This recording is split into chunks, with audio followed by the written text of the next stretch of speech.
Hej, jeg hedder Clara. Og jeg hedder Benjamin. Og vi er begge to professionelle atleter, der er taget til Sydafrika på træningslejr. Vi er så heldige, at vi to i 2026 har fået lov til at blive ambassadører for Tandex i samarbejde med Smilfonden. Vi er blevet sendt en lille smule på arbejde i dag, fordi vi har tænkt os at gå rundt og spørge lidt rundt i vores gruppe, hvem der har styr på deres mundhygiejne.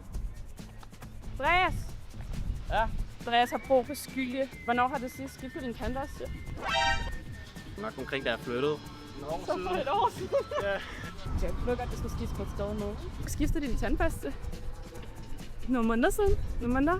Jeg skifter den hver 3 måneder. Gør du det? Ja, det gør jeg. Let's go. Det gør jeg. Ej, du må ikke komme hen. Alright. Vi spørger lige Emilie. Hun er i gang med at lave noget hæk, men jeg tror godt lige, vi kan nå at få hende. Emilie, hvor tit bruger du tandtråd? Hver aften? Ja. Nej, hvor godt. Ej, se det. Ja. Hvor ofte bruger du tandtråd? Aldrig. Aldrig?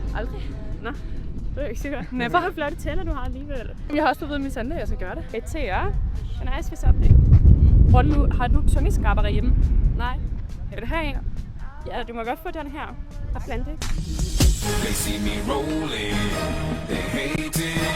er virkelig stolt af vores hold. I kommer til at se meget mere til os og til Tandex, og der kommer til at ske virkelig mange nice ting.